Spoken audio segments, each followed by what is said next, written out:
Because positive and negative emotions everyone faces them. और in fact इसकी बड़ी कमी है हमारे कल्चर में।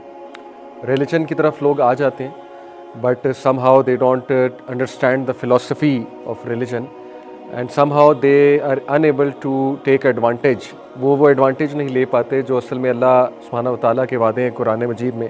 फॉर एग्ज़ाम्पल, अला बिज़िक्रिल्लाहि तत्मइन्नुल क़ुलूब। अभी रिसेंटली एक स्कॉलर के साथ मैं बैठा था, तो ऑल्दो पहले ये सुना हुआ था बट दोबारा उन्होंने मेरी इस तरफ तवज्जो दिलाई। उन्होंने कहा कि अली भाई, आपको पता है इस आयत का असल में मतलब क्या है? जनरली इसका मतलब हम ये लेते हैं कि ज़िक्र में सकून है, और ज़िक्र से हम मुराद ये लेते हैं कि तस्बीह, और इसमें कोई दूसरी राय नहीं, बिल्कुल है सकून। बट उन्होंने कहा कि आपको पता है इसकी तफसीर क्या है इस आया की? अगर आप इसकी प्रॉपर तफसीर देखें, इस आया की तफसीर है कि देखें, ज़िक्र कुरान ने ख़ुद किसको कहा है? कुरान मजीद ने ज़िक्र कुरान को कहा है, पहली बात, ठीक है। यानी सूरह हिजर की आयत नंबर 9 अल्लाह कहते हैं कि ये ज़िक्र हमने ही नाजिल किया है और इसकी हिफाजत हम खुद करेंगे। तो उन्होंने बड़ी इंटरेस्टिंग बात बताई कि अली भाई, इससे मुराद ये है कि अल्लाह के ज़िक्र में सकून है। अगर इसको ट्रूली किसी ने समझना है तो इससे मुराद ये है कि कुरान के अहकामात पे अमल करने में सकून है। ये मतलब है अला बिज़िक्रिल्लाहि तत्मइन्नुल क़ुलूब का। यानी वो जो माइंडसेट कुरान ने बताया, वो माइंडसेट आप बनाओगे तो सकून है ज़िक्र में। अदरवाइज अगर आप सिर्फ जिक्र करते रहोगे और लाइफस्टाइल कुरानिक लाइफस्टाइल नहीं होगा, सिर्फ जिक्र करते रहोगे और माइंडसेट कुरानिक माइंडसेट नहीं होगा, तो फिर आपको शायद सुकून ना मिले। फॉर एग्जांपल, कई लोग अगर वो बहुत ज़्यादा जिक्र कर रहे हैं, इंशाल्लाह उसके भी फ़ायदे हैं, जिक्र इतनी पावरफुल चीज़ है कि उसके डेफिनेटली फ़ायदे हैं। लेकिन आपने देखा है कई लोग वो बहुत बहुत बहुत ज़्यादा जिक्र करते हैं, यानी उनकी अगर हम तस्बीह काउंट करें तो मेरे ख्याल में 1-1 लाख बार जिक्र होता है लिटरली दिन में। बट अनफॉर्चुनेटली उनकी लाइफ बहुत टफ होती है, बहुत डिफ़िकल्ट होती है, उनके इमोशंस बहुत डाउन होते हैं, यानी उनको रोना बहुत आता है, नेगेटिव इमोशंस बहुत हावी होते हैं। नेगेटिव से यहाँ पे मुराद है ऐसे इमोशन जो आपको नुकसान देने वाले इमोशन हैं, ठीक है। यानी उनको डिप्रेशन बहुत होता है स्टिल, और उनको कोप नहीं करना आता डिफरेंट सिचुएशन से, इवन दो जिक्र बहुत ज़्यादा करते हैं। तो देखिए, ये बड़ा काबिल गौर पॉइंट है कि जब तक आप इस आया को सही से समझेंगे नहीं कि इसका सहाबा जब ये आयात पढ़ते थे, दे अंडरस्टूड व्हाट दिस आया मीन्स। देखिए ना, एक बंदा जिक्र किए जा रहा है लेकिन उसका तवक्कल नहीं है। दैट तवक्कल कुरानिक एटीट्यूड है कि तवक्कल भी तो करना है ना आपने अल्लाह सुब्हानहू व तआला की ज़ात पे। एक बंदा जिक्र बहुत कर रहा है लेकिन उसको कुरानिक डेफिनेशन ऑफ हैप्पीनेस से नहीं पता कि कुरानिक डेफिनेशन ऑफ हैप्पीनेस क्या है। कुरानिक डेफिनेशन ऑफ हैप्पीनेस पता लगाना ये भी जिक्र में शामिल है। इसी तरह एक बंदा बहुत जिक्र कर रहा है लेकिन उसको ये समझ नहीं है कि दुआएं कबूल होने की क्या क्या कंडीशंस हैं, या दुआएं कबूल 3 तरह से होती हैं। वो सिर्फ एक ही चीज़ ढूंढ रहा है कि मेरी दुआ बस कबूल होनी चाहिए, मेरी दुआ बस कबूल होनी चाहिए। यानी कुरानिक कॉन्सेप्ट ऑफ दुआ कभी पढ़ा ही नहीं कि दुआ असल में कबूल होने की डिफरेंट शक्लें हैं। फॉर एग्ज़ाम्पल, सबसे निचला दर्जा है अल्लाह वो दे जो आप मांग रहे हैं। इंटरेस्टिंगली ये सबसे निचला दर्जा है। उससे ऊपर का दर्जा है कि अल्लाह उसके बदले को मुश्किल टाल दें, वो चीज़ तो ना दें लेकिन उसके बदले कोई हादसा टाल दें, कोई मुश्किल टाल दें।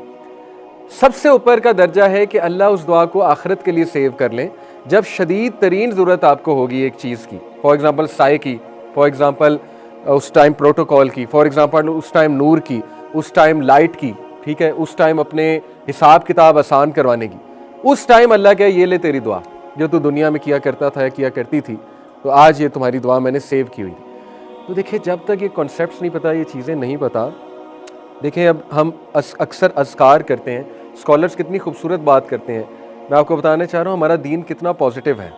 यही है पॉजिटिविटी, यही है पॉजिटिव इमोशंस, यही है अला बिज़िक्रिल्लाहि तत्मइन्नुल क़ुलूब। अगर आपने 3 बार ये दुआ सुबह पढ़ ली, बिस्मिल्लाहिल्लज़ी ला यज़ुर्रु मअ इस्मिही शैउन फ़िल अर्ज़ि वला फ़िस समाई व हुवस समीउल अलीम, तो इसका क्या है बेनिफिट? कौन बताएगा? जिसने ये 3 बार सुबह और शाम दुआ पढ़ ली, इसका क्या बेनिफिट है? मौत के अलावा उसे कोई चीज़ नुकसान नहीं पहुंचा सकती। साहबा का इतना बिलीफ था इस दुआ पे। ये दुआ बाय द वे मरवी हज़रत उस्मान गनी से। हज़रत उस्मान की पूरी फैमिली इस दुआ पे ऐसे अमल करती थी जैसे फ़र्ज़ चीज़ होती है, और हमें भी ऐसे ही करना चाहिए। तो हज़रत उस्मान के एक बेटे, उनको एक बार पैरालिसिस हो गया और साहबा उनके इर्द गिर्द जमा हो गए कि आपको ये कैसे हो सकता है, आपकी तो फैमिली इस दुआ की इतनी कायल है कि नबी सल्लल्लाहु अलैहि वसल्लम ने फरमाया कि जो ये दुआ करता है उसे कोई चीज़ नुकसान नहीं पहुंचा सकती।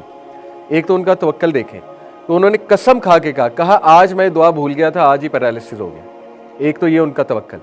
दूसरा, स्कॉलर्स एक बात करते हैं कि देखिए जब आपने दुआ की या दीगर अज़कार किए, रेस्ट एश्योर्ड अगर दुआ के बावजूद भी कोई हादसा आ जाता है, रेस्ट एश्योर्ड उसमें खैर है, शर उसमें हट गई। शर का एलिमेंट इसलिए हट गया क्योंकि आपने दुआ पढ़ ली। ये दुआ किसको हटाएगी? शर के एलिमेंट को। इस दुआ से कई ये वादा नहीं है कि हादसा हो नहीं सकता। देखिए जब तक ये कुरानिक कॉन्सेप्ट हम समझेंगे नहीं, हमारा जहन नहीं खुलेगा। अला बिज़िक्रिल्लाह तत्मइन्नुल क़ुलूब, हमें नहीं जिक्र से फ़ायदा हो। जिक्र का मतलब ये इस्लामिक कॉन्सेप्ट्स को समझो। जिक्र का मतलब ये है कि जो अल्लाह सुब्हानहू व तआला ने कुरानिक कॉन्सेप्ट्स हैं, जो अल्लाह सुब्हानहू व तआला के बताए हुए कॉन्सेप्ट्स हैं, उनको समझो। कहाँ कुरान में लिखा है कि ज़िंदगी में 100% खुशी गारंटेड है? कहाँ लिखा है? कहाँ ये लिखा है कि दीन पे चल के तुम्हारे सारे मसाइल ख़त्म हो जाएंगे? कहीं नहीं लिखा। बल्कि अल्लाह सुब्हानहू व तआला, हदीस आती है कि जिसको अल्लाह मोहब्बत करते हैं उसको ज़्यादा आजमाते हैं, लेकिन डरने की बात नहीं है। अगर आजमाते हैं तो दर्जा भी बहुत देते हैं, दर्जा भी बहुत देते हैं, ठीक है।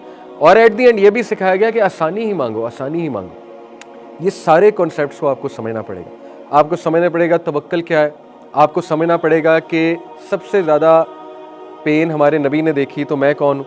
आपको समझना पड़ेगा सहाबियात को डोमेस्टिक इश्यूज़ थे तो हु एम आई, ठीक है, मुझे भी आ सकते हैं। आपको समझना पड़ेगा अल्लाह ने तो नबियों को उनकी औलादों से आजमाया तो हु एम आई। क्या नबियों की औलाद गलत साइड पे नहीं गई? क्या नबियों की औलाद नेगेटिव साइड पे नहीं गई? हज़रत याकूब की औलाद, क्या उन्होंने इतना बड़ा बुरा अमल नहीं किया कि अपने भाई को ही कुएं में फोरसेक कर दिया? तो ये कॉन्सेप्ट जब तक आप नहीं देखेंगे, अपनी पर्सनालिटी का हिस्सा नहीं बनाएंगे, आपको ये नहीं पता होगा कि दुआ किस तरह से कबूल होती है, और आपको ये नहीं पता होगा कि अल्लाह टेस्ट क्यों लेता है, ट्रायल क्यों लेता है, तो तब तक ज़िक्र से आपको सुकून शायद ना मिले। तो ये बड़ी इंटरेस्टिंग बात है कि अला बिज़िक्रिल्लाह तत्मइन्नुल क़ुलूब का मतलब है कि बेशक ज़िक्र में इत्मीनान है दिलों का, लेकिन कौन से ज़िक्र में? कुरान में। कुरान इज़ द ज़िक्र। अल्लाह ने कहा कि मैंने ये ज़िक्र नाजिल किया और मैं ही इसकी हिफाजत करूँगा। और कुरान के ज़िक्र का मतलब है, कुरान में जो ज़िक्र है, किन चीज़ों का ज़िक्र है? जो कुरानिक कॉन्सेप्ट्स हैं उनका ज़िक्र जब तक आपको नहीं पता होगा, आपको दिलों को सुकून नहीं मिलेगा।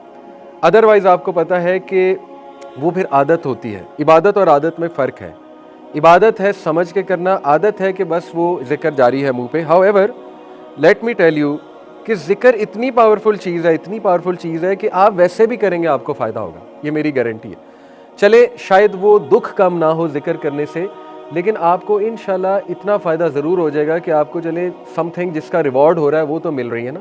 चलते फिरते अगर ज़िक्र है तो इंशाल्लाह फ़रिश्ते तो नोट कर ही रहे हैं, at the end of the day reward तो उसका मिल ही रहा है।